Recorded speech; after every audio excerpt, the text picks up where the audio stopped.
ಕೇಂದ್ರ ಸಚಿವ ಸ್ಥಾನಕ್ಕೆ ಕೊನೆಗೂ ಕೂಡ ಕೇಂದ್ರ ಶಿಕ್ಷಣ ಸಚಿವ ಧರ್ಮೇಂದ್ರ ಪ್ರಧಾನ್ ರಾಜೀನಾಮೆಯನ್ನ ಕೊಟ್ಟಿದ್ದಾರೆ. ನೀಟ್ ಪ್ರಶ್ನೆ ಪತ್ರಿಕೆ ಹೊಣೆ ಹೊತ್ತು ಪ್ರಧಾನ್ ರಿಸೈನ್ ಕೊಟ್ಟಿದ್ದಾರೆ. ಸಿಜೆಪಿ ವಿಪಕ್ಷಗಳ ಹೋರಾಟಕ್ಕೆ ಕೊನೆಗೂ ಕೂಡ ಕೇಂದ್ರ ಸರ್ಕಾರ ಮಣಿದಿದೆ. ಕೇಂದ್ರ ಸಚಿವ ಸ್ಥಾನಕ್ಕೆ ಧರ್ಮೇಂದ್ರ ಪ್ರಧಾನ್ ರಾಜೀನಾಮೆಯನ್ನ ಕೊಟ್ಟಿದ್ದಾರೆ. ನೀಟ್ ಪ್ರಶ್ನೆ ಪತ್ರಿಕೆ ಹೊಣೆ ಹೊತ್ತು ಪ್ರಧಾನ್ ರಿಸೈನ್ ಕೊಟ್ಟಿದ್ದಾರೆ. ಸಿಜೆಪಿ ವಿಪಕ್ಷಗಳ ಹೋರಾಟಕ್ಕೆ ಮಣಿದಂತಹ ಕೇಂದ್ರ, ಜಿರಳೆ ಪಾರ್ಟಿ ಕಾರ್ಯಕರ್ತರಿಂದ ಫುಲ್ ಸೆಲೆಬ್ರೇಷನ್. ನೀಟ್ ಪ್ರಶ್ನೆ ಪತ್ರಿಕೆ ಸೋರಿಕೆ ಅಕ್ರಮ ಖಂಡಿಸಿ ಹಾಗೂ ಕೇಂದ್ರ ಶಿಕ್ಷಣ ಸಚಿವ ಧರ್ಮೇಂದ್ರ ಪ್ರಧಾನ್ ರಾಜೀನಾಮೆಗೆ ಆಗ್ರಹಿಸಿ ಕಾಕ್ರೋಚ್ ಜನತಾ ಪಾರ್ಟಿ ನೇತೃತ್ವದಲ್ಲಿ ನಡೆಯುತ್ತಿದ್ದಂತಹ ವಿದ್ಯಾರ್ಥಿಗಳ ಪ್ರತಿಭಟನೆ ಆಕ್ರೋಶಕ್ಕೆ ಕೊನೆಗೂ ಕೂಡ ಕೇಂದ್ರ ಸರ್ಕಾರ ಮಣಿದಿದೆ. ಶಿಕ್ಷಣ ಸಚಿವ ಧರ್ಮೇಂದ್ರ ಪ್ರಧಾನ್ ತಮ್ಮ ಸ್ಥಾನಕ್ಕೆ ರಾಜೀನಾಮೆಯನ್ನ ನೀಡಿದ್ದಾರೆ. ನೀಟ್ ಅಕ್ರಮವನ್ನ ಖಂಡಿಸಿ ದೇಶಾದ್ಯಂತ ಪ್ರತಿಭಟನೆಯನ್ನ ನಡೆಸಲಾಗ್ತಾ ಇತ್ತು, ಆಕ್ರೋಶಗಳು ವ್ಯಕ್ತವಾಗಿತ್ತು. ಧರ್ಮೇಂದ್ರ ಪ್ರಧಾನ್ ರಾಜೀನಾಮೆಯನ್ನ ನೀಡಲೇಬೇಕು ಅಂತ ಒತ್ತಾಯವನ್ನ ಕೂಡ ಮಾಡಿದ್ವು ಕಾಂಗ್ರೆಸ್ ಸೇರಿದಂತೆ ವಿಪಕ್ಷಗಳು ಕೂಡ. ಪ್ರಧಾನಿ ಮೋದಿಗೆ ಸುದೀರ್ಘವಾದಂತಹ ಪತ್ರ ಬರೆದಂತಹ ಪ್ರಧಾನ್, ದೇಶದಲ್ಲಿ ನಿರ್ಮಾಣವಾಗಿರುವಂತಹ ಪರಿಸ್ಥಿತಿಯ ಲಾಭವನ್ನ ಪಡೆಯಬಾರದು, ರಾಷ್ಟ್ರ ವಿರೋಧಿ ಶಕ್ತಿಗಳು ಲಾಭ ಪಡೆಯಬಾರದು ಅಂತ ಪ್ರಧಾನ್ ಹೇಳಿದ್ದಾರೆ.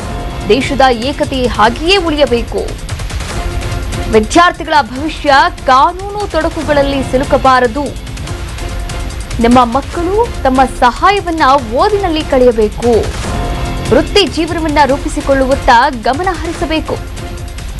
ಇದನ್ನ ಪರಿಗಣಿಸಿ ನಾನು ರಾಜೀನಾಮೆಯನ್ನ ನೀಡುತ್ತಿದ್ದೇನೆ, ರಾಜೀನಾಮೆಯನ್ನ ಪ್ರಧಾನಿಗಳಿಗೆ ಕಳುಹಿಸಿದ್ದೇನೆ. ಪ್ರಧಾನಿ ಮೋದಿಗೆ ಧರ್ಮೇಂದ್ರ ಪ್ರಧಾನ್ ಸುದೀರ್ಘವಾದಂತಹ ಪತ್ರವನ್ನ ಬರೆದಿದ್ದಾರೆ. ನೀಟ್ ಅಕ್ರಮವನ್ನ ಖಂಡಿಸಿ ಇಡೀ ದೇಶಾದ್ಯಂತ ಪ್ರತಿಭಟನೆಯನ್ನ ಮಾಡಲಾಗ್ತಾ ಇತ್ತು, ಆಕ್ರೋಶಗಳು ವ್ಯಕ್ತವಾಗಿತ್ತು. ಧರ್ಮೇಂದ್ರ ಪ್ರಧಾನ್ ರಾಜೀನಾಮೆಯನ್ನ ನೀಡಲೇಬೇಕು ಅಂತ ಕಾಂಗ್ರೆಸ್ ಸೇರಿದಂತೆ ವಿಪಕ್ಷಗಳು ಕೂಡ ಒತ್ತಾಯ ಮಾಡಿತ್ತು. ಅಲ್ಲದೆ ದೆಹಲಿಯ ಜಂತರ್ ಮಂತರ್ನಲ್ಲಿ ವಿದ್ಯಾರ್ಥಿಗಳು ಪ್ರಧಾನ್ ರಾಜೀನಾಮೆಗೆ ಒತ್ತಾಯಿಸಿ ಪ್ರತಿಭಟನೆಯನ್ನ ಕೂಡ ಮುಂದುವರೆಸಿದ್ರು. ಈ ಎಲ್ಲಾ ಬೆಳವಣಿಗೆಯ ಬೆನ್ನಲ್ಲೇ ಎಚ್ಚೆತ್ತಂತಹ ಕೇಂದ್ರ ಸರ್ಕಾರ ಕೊನೆಗೂ ಕೂಡ ಕೇಂದ್ರ ಶಿಕ್ಷಣ ಸಚಿವ ಧರ್ಮೇಂದ್ರ ಪ್ರಧಾನ್ ರಾಜೀನಾಮೆಯನ್ನ ಪಡೆದಿದೆ. ಪ್ರಧಾನಿ ನರೇಂದ್ರ ಮೋದಿ ಅವರಿಗೆ ಸುದೀರ್ಘವಾದಂತಹ ಪತ್ರವನ್ನ ಬರೆದಿದ್ದಾರೆ ಧರ್ಮೇಂದ್ರ ಪ್ರಧಾನ್. ಅದರಲ್ಲಿ ಒಂದಷ್ಟು ಅಂಶಗಳನ್ನ ಕೂಡ ಉಲ್ಲೇಖ ಮಾಡಿರುವಂಥದ್ದು. ಏನು ಉಲ್ಲೇಖ ಮಾಡಿದ್ದಾರೆ ನೋಡಿ, ದೇಶ ನಿರ್ಮಾಣವಾಗುವಂತಹ ಪರಿಸ್ಥಿತಿಯ ಲಾಭವನ್ನ ರಾಷ್ಟ್ರ ವಿರೋಧಿ ಶಕ್ತಿಗಳು ಪಡೆಯಬಾರದು, ದೇಶದ ಏಕತೆ ಹಾಗೆಯೇ ಉಳಿಯಬೇಕು, ಇನ್ನು ವಿದ್ಯಾರ್ಥಿಗಳ ಭವಿಷ್ಯವು ಕಾನೂನು ತೊಡಕುಗಳಲ್ಲಿ ಸಿಲುಕಬಾರದು, ನಮ್ಮ ಮಕ್ಕಳು ತಮ್ಮ ಭವಿಷ್ಯವನ್ನ ಓದಿನಲ್ಲಿ ಕಳೆಯಬೇಕು, ವೃತ್ತಿ ಜೀವನವನ್ನ ರೂಪಿಸಿಕೊಳ್ಳುವತ್ತ ಗಮನ ಹರಿಸಬೇಕು. ಇದನ್ನೆಲ್ಲ ಪರಿಗಣಿಸಿ ನಾನು ನನ್ನ ರಾಜೀನಾಮೆಯನ್ನ ನೀಡ್ತಾ ಇದ್ದೇನೆ ಅಂತ ರಾಜೀನಾಮೆ ಪತ್ರದಲ್ಲಿ ಬರೆದುಕೊಂಡಿದ್ದಾರೆ. ನೀವು ಕೂಡ ಗಮನಿಸಬಹುದಾಗಿದೆ. ಅಲ್ಲದೆ ನೀಟ್ ಪರೀಕ್ಷಾ ಅಕ್ರಮದ ವಿರುದ್ಧ ಕೈಗೊಂಡಿರ್ತಕ್ಕಂಥ ಕಾನೂನು ಕ್ರಮಗಳ ಬಗ್ಗೆಯೂ ಕೂಡ ವಿದ್ಯಾರ್ಥಿಗಳಿಗೆ ವಿವರಿಸುವಂತಹ ನಿಟ್ಟಿನಲ್ಲಿ ಮಾಹಿತಿಯನ್ನ ನೀಡಿದ್ದಾರೆ ಈ ಒಂದು ರಾಜೀನಾಮೆಯ ಪತ್ರದಲ್ಲಿ.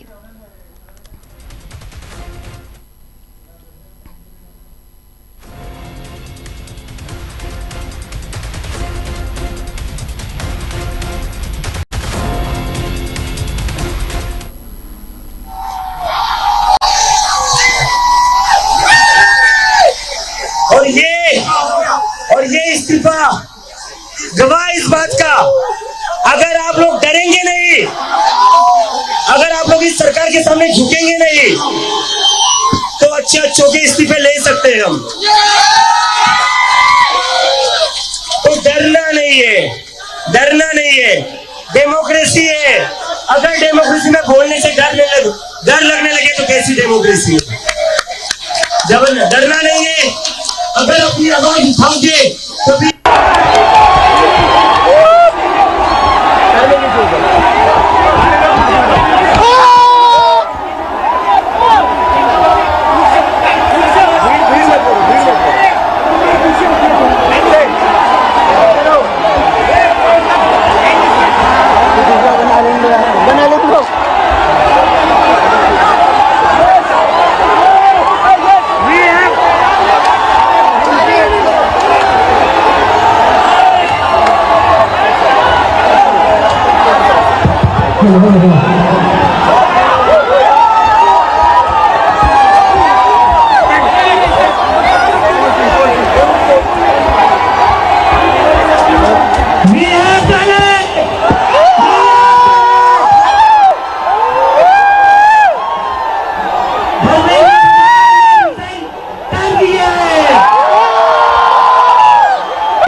हम कहना चाहते झुकती है दुनिया,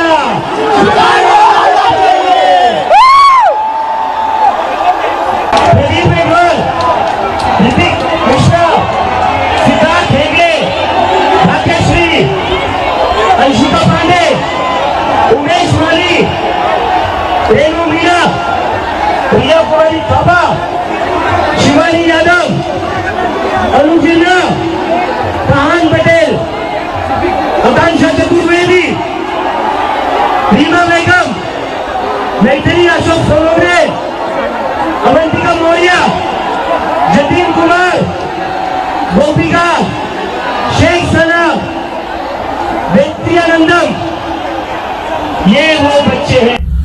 थैंक यू फ्रेंड्स।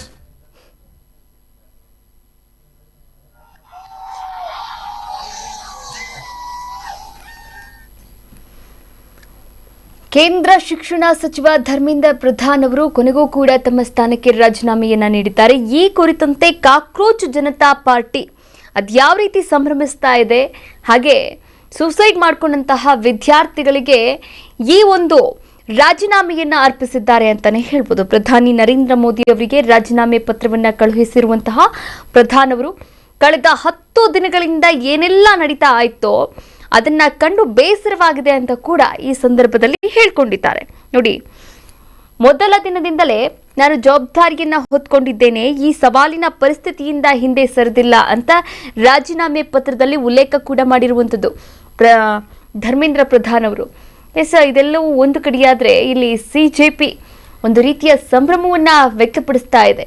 ಇಡೀ ಜಂತರ್ ಮಂತರ್ನಲ್ಲಿ ಏನು ವಿದ್ಯಾರ್ಥಿಗಳಿದ್ರು ಅವರೆಲ್ಲರೂ ಸಂಭ್ರಮದಿಂದ ಕುಣಿದು ಕುಪ್ಪಳಿಸ್ತಾ ಇದ್ದಾರೆ ಅಂತಾನೆ ಹೇಳ್ಬೋದು. ನಮ್ಮ ಹೋರಾಟಕ್ಕೆ ಬೆಂಬಲ ಸಿಕ್ಕಿದೆ, ಹೋರಾಟಕ್ಕೆ ಗೆಲುವಾಗಿದೆ ಎನ್ನುವಂತಹ ರೀತಿಯಲ್ಲಿ ಈಗಾಗಲೇ ಅಲ್ಲಿನ ವಿದ್ಯಾರ್ಥಿಗಳು ತಮ್ಮ ಹರ್ಷವನ್ನ ವ್ಯಕ್ತಪಡಿಸ್ತಾ ಇದ್ದಾರೆ. ನೀವು ಕೂಡ ದೃಶ್ಯಾವಳಿಗಳಲ್ಲಿ ಗಮನಿಸಬಹುದಾಗಿದೆ. ಧರ್ಮೇಂದ್ರ ಪ್ರಧಾನ್ ಅವರು ರಾಜೀನಾಮೆಯನ್ನ ಕೊಡಲೇಬೇಕು ಅನ್ನೋದು ಅವರ ಹೋರಾಟ ಆಗಿತ್ತು. ಹಾಗೆ ನೋಡಿ, ಇದರ ಜೊತೆಗೆ ಸೋನಂ ವಾಂಗ್ಚುಕ್ ಅವರು ಕೂಡ ಉಪವಾಸವನ್ನ ಮಾಡಿದ್ರು 26 ದಿನಗಳ ಕಾಲ. ಅವರ ಉಪವಾಸ ಸತ್ಯಾಗ್ರಹಕ್ಕೂ ಕೂಡ ಇಲ್ಲಿ ಬೆಲೆ ಸಿಕ್ಕಿದೆ ಅಂತಾನೆ ಹೇಳ್ಬೋದು. ಈ ಒಂದು ವಿಚಾರಕ್ಕೆ ಸಂಬಂಧಪಟ್ಟ ಹಾಗೆ ನಮ್ಮ ಪ್ರತಿನಿಧಿ ಅಭಿಷೇಕ್ ಪೊಲಿಟಿಕಲ್ ಬ್ಯೂರೋ ಇಂದ ಡೆಸ್ಕ್ ಲೈವ್ ಇಂದ ಜಾಯಿನ್ ಆಗ್ತಾ ಇದ್ದಾರೆ. ಅಭಿಷೇಕ್, ಕೊನೆಗೂ ಕೂಡ ಧರ್ಮೇಂದ್ರ ಪ್ರಧಾನ್ ಅವರು ತಮ್ಮ ರೆಸಿಗ್ನೇಷನ್ ಅನ್ನ ಮೋದಿ ಅವರಿಗೆ ರವಾನೆ ಮಾಡಿರುವಂತದ್ದು. ಇದು ಒಂದು ರೀತಿಯ ವಿದ್ಯಾರ್ಥಿಗಳ ಹೋರಾಟದ ಗೆಲುವು ಅಂತಾನೆ ಹೇಳ್ಬೋದು. ಏನೆಲ್ಲ ಅಪ್ಡೇಟ್ಸ್ ಇದೆ ಸದ್ಯಕ್ಕೆ ಜಂತರ್ ಮಂತರ್ನಲ್ಲಿ, ಏನೆಲ್ಲ ನಡೀತಾ ಇದೆ? ಕಾವ್ಯ, ಬಹುಶಃ ಭಾರತದ ಪ್ರಜಾಪ್ರಭುತ್ವದಲ್ಲಿ ಈ ಒಂದು ದಿನ ಐತಿಹಾಸಿಕ ದಿನ ಅಂದರೆ ತಪ್ಪಾಗಲಿಕ್ಕಿಲ್ಲ. ಯಾಕಂತಂದರೆ ಕೇಂದ್ರ ಸರ್ಕಾರದ ಸಚಿವರೊಬ್ಬರನ್ನ ವಿದ್ಯಾರ್ಥಿಗಳ ಪ್ರತಿಭಟನೆ ಮುಖಾಂತರ ಅವರೊಂದು ಸ್ಥಾನದಿಂದ ಕೆಳಗಿಳಿಸುವಂಥ ಕೆಲಸ ಏನಿದೆ ಅದು ಬಹುಶಃ ಯಾರು ಕೂಡ ಹಿಂದೆ ಕೂಡ ಮಾಡಲಿಕ್ಕಿಲ್ಲ ಅನ್ನುವಂಥ ಚರ್ಚೆ ಈಗ ಆಗ್ತಿದೆ. ಕಾರಣ ಇಷ್ಟೇ, ಮೇ 3ನೇ ತಾರೀಕಿನಂದು ಏನು ನೀಟ್ ಪರೀಕ್ಷೆ ನಡೆಯುತ್ತೆ. ಆ ಒಂದು ಸಂದರ್ಭದಲ್ಲಿ ಸುಮಾರು 20ಕ್ಕೂ ಅಧಿಕ ಲಕ್ಷ ವಿದ್ಯಾರ್ಥಿಗಳು ಪರೀಕ್ಷೆಯನ್ನು ಬರೀತಾರೆ. ಆ ಒಂದು ಸಂದರ್ಭದಲ್ಲಿ ನೀಟ್ ಪ್ರಶ್ನೆ ಪತ್ರಿಕೆ ಸೋರಿಕೆ ಆಗಿದೆ ಅನ್ನುವಂಥ ಒಂದು ಆತಂಕಕರವಾದಂಥ ಒಂದು ಸುದ್ದಿ ಹೊರಬರುತ್ತೆ. ಅದಾದ ನಂತರ ಮತ್ತೆ ಮರುಪರೀಕ್ಷೆಗೆ ಆಗ್ರಹ ವ್ಯಕ್ತಪಡಿಸ್ತಾರೆ. ಆದರೆ ಅದಕ್ಕೂ ಮುಂಚಿತವಾಗಿ ಸುಮಾರು 20ಕ್ಕೂ ಹೆಚ್ಚಿನ ವಿದ್ಯಾರ್ಥಿಗಳು ತಮ್ಮ ಒಂದು ಪ್ರಾಣವನ್ನು ಕಳೆದುಕೊಳ್ತಾರೆ. ಕುಟುಂಬಸ್ಥರ ಒಂದು ಮುನ್ನೆಲೆಗೆ ಬರದೆ ಅವರು ಆತ್ಮಹತ್ಯೆಗೆ ಶರಣಾಗ್ತಾರೆ. ಇದರಿಂದ ಎಚ್ಚೆತ್ತುಕೊಂಡಿರ್ತಕ್ಕಂಥ ಕೇಂದ್ರ ಸರ್ಕಾರ ಆಗಿನ ಪರಿಸ್ಥಿತಿಯಲ್ಲಿ ಈ ಒಂದು ಕೇಸ್ನ CBIಗೆ ವರ್ಗಾವಣೆ ಮಾಡುತ್ತೆ. ಆದರೆ ಅಲ್ಲಿನ ವಿದ್ಯಾರ್ಥಿಗಳು ಹಾಗೂ ಕಾಂಗ್ರೆಸ್ ಜನತಾ ಪಾರ್ಟಿ ಆಗಿಂದನೇ ಈ ಒಂದು ಪ್ರತಿಭಟನೆಯನ್ನು ಶುರು ಮಾಡಿಕೊಳ್ಳುತ್ತೆ. ಈಗ ಏನು ಮುಂಗಾರು ಅಧಿವೇಶನ ಜುಲೈ 21ನೇ ತಾರೀಕಿನಿಂದ ಪ್ರಾರಂಭ ಆಗಿದೆ. ಡೇ 1ನಿಂದಲೇ ವಿದ್ಯಾರ್ಥಿಗಳ ಸಂಘಟನೆಗಳಾಗಿರ್ಬೋದು, ಜೊತೆಗೆ ಕಾಂಗ್ರೆಸ್ ಜನತಾ ಪಾರ್ಟಿಯ ಸದಸ್ಯರಾಗಿರ್ಬೋದು ಕೇಂದ್ರ ಸರ್ಕಾರದ ವಿರುದ್ಧ ಪ್ರತಿಭಟನೆ ಮಾಡ್ತಿದ್ರು. ಪೊಲೀಸರು ಲಾಠಿ ಚಾರ್ಜ್ ಮಾಡಿದ್ರು ಕೂಡ ವಿದ್ಯಾರ್ಥಿಗಳು ತಮ್ಮ ಒಂದು ಪಟ್ಟಣ ಬಿಡಲಿಲ್ಲ. ಧರ್ಮೇಂದ್ರ ಪ್ರಧಾನ್ ಅವರು ರಾಜೀನಾಮೆ ಕೊಡಲೇಬೇಕು ಅನ್ನುವಂಥ ಒಂದು ಪಟ್ಟನ ಬಿಗಿಯಾಗಿ ಹಿಡಿದ್ರು. ಬಹುಶಃ ಏನು ಗಾಂಧೀಜಿ ಸ್ವಾಮಿ ವಿವೇಕಾನಂದ ಹೇಳಿರ್ತಕ್ಕಂಥ ಮಾತೇನಿದೆ, ಭಾರತ ಒಂದು ಯುವ ರಾಷ್ಟ್ರ, ಯುವ ಶಕ್ತಿ ನೆನೆಸ್ಕೊಂಡ್ರೆ ಏನು ಬೇಕಾದ್ರೂ ಮಾಡ್ಬೋದು ಅನ್ನುವಂಥ ಒಂದು ಪ್ರಶ್ನೆಗೆ ಇದೀಗ ಉತ್ತರ ಸಿಕ್ಕಿದೆ. ವಿದ್ಯಾರ್ಥಿಗಳ ಹೋರಾಟಕ್ಕೆ ಇದೀಗ ಕೇಂದ್ರ ಸರ್ಕಾರ ಮಾಡಿದೆ. ಧರ್ಮೇಂದ್ರ ಪ್ರಧಾನ್ ಅವರು 2 ಪುಟಗಳ ಸಂಕ್ಷಿಪ್ತವಾದಂಥ ಉತ್ತರವನ್ನು ಪ್ರಧಾನಿ ನರೇಂದ್ರ ಮೋದಿ ಅವರಿಗೆ ಬರೆದಿದ್ದಾರೆ. ಜೊತೆಗೆ ಒಂದಷ್ಟು ಅಂಶಗಳು ಕೂಡ ಅವರು ಉಲ್ಲೇಖ ಮಾಡಿದ್ದಾರೆ. ಈಗಿನ ಪರಿಸ್ಥಿತಿಯಲ್ಲಿ ರಾಜಕೀಯ ವಿರೋಧಗಳಿಗೆ ನಾವು ತುತ್ತಾಗೋದು ಬೇಡ, ಜೊತೆಗೆ ವಿದ್ಯಾರ್ಥಿಗಳು ತಮ್ಮ ಅಮೂಲ್ಯವಾದಂಥ ಒಂದು ಸಮಯವನ್ನು ಓದಿನಲ್ಲಿ ಕಳೆಯಬೇಕು ಹೊರತು ಈ ರೀತಿ ಪ್ರತಿಭಟನೆಯಲ್ಲಿ ಕಳೆಯಬಾರ್ದು. ಹಾಗಾಗಿ ನೈತಿಕ ಹೊಣೆ ಹೊರತು ನಾನು ರಾಜೀನಾಮೆಯನ್ನು ಕೊಡ್ತಿದ್ದೇನೆ ಅನ್ನುವಂಥ ಮಾತುಗಳನ್ನು ಧರ್ಮೇಂದ್ರ ಪ್ರಧಾನ್ ಅವರು ನರೇಂದ್ರ ಮೋದಿ ಅವರಿಗೆ ಉಲ್ಲೇಖ ಮಾಡಿರುವಂಥದ್ದು. ಆದರೆ ಇಲ್ಲಿ ಮೇಲ್ನೋಟಕ್ಕೆ ಕೇಂದ್ರ ಸರ್ಕಾರಕ್ಕೂ ಹಾಗೂ ಪ್ರಧಾನಿ ನರೇಂದ್ರ ಮೋದಿ ಅವ್ರಿಗೂ ಭಾಳ ಸ್ಪಷ್ಟವಾಗಿ ಗೊತ್ತಾಗ್ತಿದೆ, ಹೌದು ನಾವು ಈ ವಿಚಾರದಲ್ಲಿ ಕೈ ಸುಟ್ಕೊಂಡಿದ್ದೇವೆ. ಯಾಕಂತಂದರೆ ಪರಿಸ್ಥಿತಿ ಪ್ರಾರಂಭದಲ್ಲೇ ನಾವು ತಿಳಿಗೊಳಿಸ್ಬೋದಿತ್ತು. ಯಾವಾಗ ಸೋನಂ ವಾಂಗ್ಚುಕ್ ಅವರು ಏನೋ ಉಪವಾಸ ಸತ್ಯಾಗ್ರಹ ಕೊಡ್ತಾರೆ, ಆಗ ಒಂದಷ್ಟು ರಾಜಕೀಯವಾಗಿ ಮತ್ತು ಮಾಜಿ ಏನೋ ರಾಜಕೀಯದಲ್ಲಿ ಗುರುತಿಸಿರ್ತಕ್ಕಂಥ ನಾಯಕರು ಕೂಡ ಇದೇ ಒಂದು ಉಪವಾಸಕ್ಕೆ ಒಂದು ಬೆಂಬಲವನ್ನು ಕೊಡ್ತಾರೆ. ಆ ಒಂದು ಸಂದರ್ಭದಲ್ಲಾದರೂ ಕೂಡ ಮೋದಿ ಸರ್ಕಾರ ಈ ಒಂದು ವಿಚಾರದಲ್ಲಿ ಬಹಳ ಎಚ್ಚರಿಕೆ ಒಂದು ಹೆಜ್ಜೆನ ಇಡ್ಬೋದಿತ್ತು. ಆದರೆ ಆಗಲೂ ಕೂಡ ಎಚ್ಚೆತ್ಕೊಂಡಿಲ್ಲ. ವಿದ್ಯಾರ್ಥಿಗಳಲ್ಲಿ ಏನು ಪ್ರತಿಭಟನೆ ಮಾಡುವಂಥ ವಿದ್ಯಾರ್ಥಿಗಳ ಮೇಲೆ ಲಾಠಿ ಚಾರ್ಜನ್ನು ಮಾಡ್ತಾರೆ, ಅಮಾಯಕರ ವಿದ್ಯಾರ್ಥಿಗಳ ಮೇಲೆ ಪೊಲೀಸರು ಗೂಂಡಾಗಿರಿ ವರ್ತನೆಯನ್ನು ತೋರ್ತಾರೆ. ಇದೆಲ್ಲವೂ ಕೂಡ ದೇಶಾದ್ಯಂತ ವ್ಯಾಪಕ ಒಂದು ಆಕ್ರೋಶಕ್ಕೆ ಕಾರಣ ಆಯಿತು. ಕರ್ನಾಟಕ ಸೇರಿದಂತೆ ಬಿಹಾರ, ಮಹಾರಾಷ್ಟ್ರ ಎಲ್ಲವೂ ಕೂಡ ಈ ಒಂದು ಕೇಂದ್ರ ಸರ್ಕಾರದ ನಡೆಗೆ ಸಾಕಷ್ಟು ಒಂದು ಅಸಮಾಧಾನ ಅವರು ಹಾಕಿದ್ರು. ಕೂಡಲೇ ಧರ್ಮೇಂದ್ರ ಪ್ರಧಾನ್ ಅವರು ರಾಜೀನಾಮೆ ಕೊಡಲೇಬೇಕೆಂಬ ಒಂದು ವಾದವನ್ನು ಇಟ್ಟರು. ಕೊನೆಗಳಿಗೆವರೆಗೂ ಕೂಡ ಧರ್ಮೇಂದ್ರ ಪ್ರಧಾನ್ ಅವರು ತಮ್ಮ ಒಂದು ಕ್ಯಾಬಿನೆಟಲ್ಲಿ ತಮ್ಮ ಒಂದು ಸಚಿವ ಸ್ಥಾನವನ್ನು ಉಳಿಸಿಕೊಳ್ಳೋದಕ್ಕೆ ಒಂದು ಪ್ರಯತ್ನ ಮಾಡಿದ್ರು ಕೂಡ ಅಂತಿಮವಾಗಿ ಪ್ರಧಾನಿ ನರೇಂದ್ರ ಮೋದಿಯವರು ಈ ಒಂದು ರಾಜೀನಾಮೆಯನ್ನು ಸ್ವೀಕಾರ ಮಾಡಿದ್ದಾರೆ. ಜೊತೆಗೆ ಈ ದಿನ ಮುಂದಿನ ಆಗುಹೋಗುಗಳ ಬಗ್ಗೆ ಇಂದು ಸಂಜೆ ಒಂದು ಸಭೆ ಮಾಡ್ತಾರೆ. ಆ ಒಂದು ಸಭೆಯಲ್ಲಿ ಅಂತಿಮ ಒಂದು ನಿರ್ಧಾರವನ್ನು ಮತ್ತು ಮುಂದಿನ ಒಂದು ರೂಪರೇಷೆಗಳ ಬಗ್ಗೆ ಚರ್ಚೆ ಮಾಡಲಾಗುತ್ತೆ ಅಂತ ಮಾಹಿತಿ ಲಭ್ಯ ಆಗ್ತಿದೆ. ಕಾವ್ಯ, ಅಭಿಷೇಕ್, ಇಲ್ಲಿ ಹೊಣೆ ಹೊತ್ತು ಈಗಾಗಲೇ ರೆಸಿಗ್ನೇಷನ್ ಕೊಟ್ಟಿದ್ದಾರೆ, ಖುಷಿ ವಿಚಾರ, ಸಂತೋಷ, ಒಪ್ಕೊಳ್ಳೋಣ. ಆದರೆ ಏನು ಆಕ್ಷನ್ ತಗೊಳ್ತಾರೆ ಅನ್ನೋದು ತುಂಬಾ ಇಂಪಾರ್ಟೆಂಟ್ ಆಗ್ತಾ ಇರುವಂಥದ್ದು. ಹಾಗೆ ಇಲ್ಲಿ ವಿದ್ಯಾರ್ಥಿಗಳ ಮೇಲೆ FIR ದಾಖಲಿಸಿರೋದಾಗಿರಬಹುದು. ಹಾಗೆ ಆ ಪ್ರತಿಭಟನೆಯಲ್ಲಿ 2500ಕ್ಕೂ ಹೆಚ್ಚಿನ ಕೈದಿಗಳು ಕೂಡ ಅಲ್ಲಿ ಭಾಗಿಯಾಗಿದ್ದಾರೆ, ಪೊಲೀಸರ ಮೇಲೆ ಹಲ್ಲೆ ಮಾಡಿದ್ದಾರೆ ಎನ್ನುವಂತಹ ಒಂದಷ್ಟು ಮಾಹಿತಿಗಳು ಕೂಡ ಲಭ್ಯವಾಗಿರುವಂಥದ್ದು. ಹಾಗಾದ್ರೆ ಮುಂದಿನ ಪ್ರೊಸೀಜರ್ ಹೇಗಿರುತ್ತೆ? ಕಾವ್ಯ, ಈಗ ಸದ್ಯಕ್ಕೆ ಈ ಒಂದು ಪ್ರಕರಣ CBI ಮಟ್ಟದಲ್ಲಿದೆ. CBI ಅಧಿಕಾರಿಗಳು ಕೂಡ ಏನು ಪ್ರಮುಖವಾಗಿ ಈ ಒಂದು ಪ್ರಕರಣವನ್ನು ಭಾಳ ಗಂಭೀರವಾಗಿ ತೆಗೆದುಕೊಂಡಿದ್ದಾರೆ. ಆದರೆ ವಿದ್ಯಾರ್ಥಿಗಳು ಮತ್ತು ಕಾಂಗ್ರೆಸ್ ಜನತಾ ಪಾರ್ಟಿ ಏನೋ ಒಂದು ವಾದವನ್ನು ಮಂಡನೆ ಮಾಡಿತ್ತು.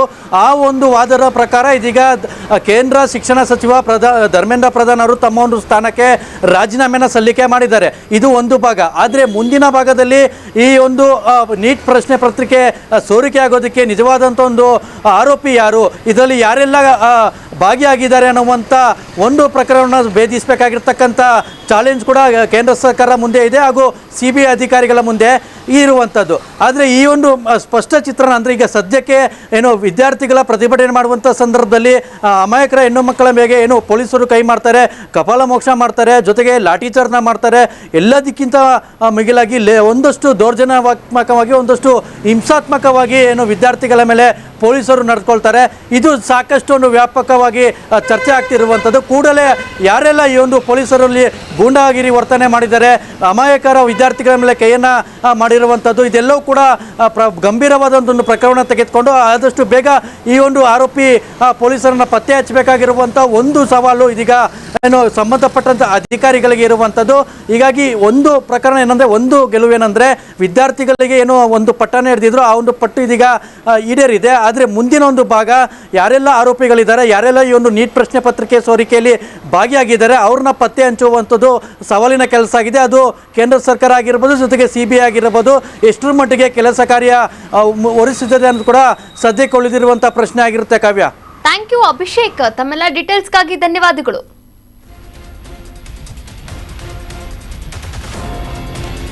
ಕರ್ನಾಟಕ ನ್ಯೂಸ್ ಬೀಟ್ ಫಾಲೋ ಮಾಡಿ, ಸಬ್ಸ್ಕ್ರೈಬ್ ಮಾಡಿ.